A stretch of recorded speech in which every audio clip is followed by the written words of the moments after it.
በረመዳን እየጾሙ የማይሰግዱ ሰዎች እንዴት ይታያል ትላለች። ጾማቸው ተቀባይነት የለውም።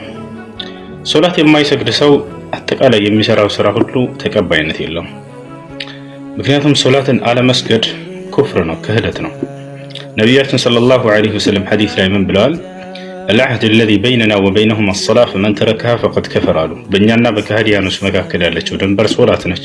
ሶላትን የተወሰው በእርግጥም ከፍሯል ብለዋል። አላህ ሱብሓነሁ ወተዓላ ደግሞ ከካፊር ስራን አይቀበልም። ግልጽ ነው አይደለም? ወለው አሽረኩ ለሐቢጠ ዐንሁም ማ ካኑ ያዕመሉን ይላል።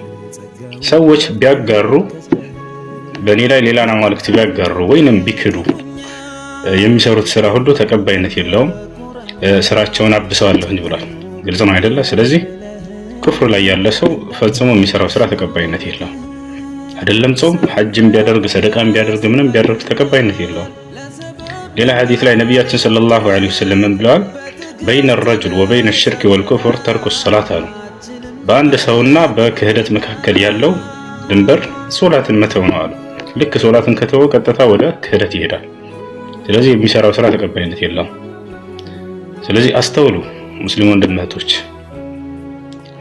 ማንኛውንም ስራ ከመስራታቸው በፊት ሶላት መስገዳቸውን ልብ በሉ። አንዳንዱ ሰው ይጾማል፣ ነገር ግን ሶላትን አይሰግድም። ይህ ሰውዬ ምንም የሚጾመው ጾም ተቀባይነት የለውም። ግልጽ ነው አይደለም? ሶላት መስገድ ግድ ነው። ከሶላት በኋላ ነው ማንኛቸውንም ስራዎች ልትሉ የሚገባው። ለአላህ ሱብሓነሁ ወተዓላ ሳትሰግድ፣ ለእርሱ ሳትገዛ እንዴት ምን ነው ወደ ሌላ ዒባዳዎች የምትለው? ግልጽ ነው አይደለም? አላህ ሱብሓነሁ ወተዓላ ፈኢን ታቡ ወአቃሙ ሰላት እያለ ይናገራል። ወደ እኔ ከተመለሱና ሶላትን ከሰገዱ እያለ ሶላትን ከሸሃደተይን በመቀጠል ትልቅ መሰረት አድርጎ አስቀምጦታል። ነቢያችን ሰለላሁ ዐለይሂ ወሰለም ቡንየል ኢስላም ዐላ ኸምስ ሸሃደተን ላ ኢላሃ ኢለላህ ወአነ ሙሐመድ ረሱሉላህ ኢቃመቱ ሰላት አሉ።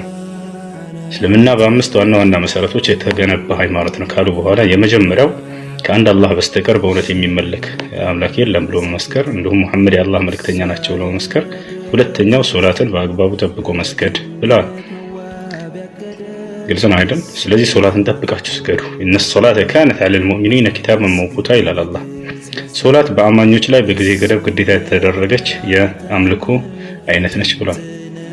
ሌላ ቦታ ላይ ሐፊዙ ዐለ ሰለዋት ይላል፣ አደራ ሶላታችሁን ጠብቁ ብሏል።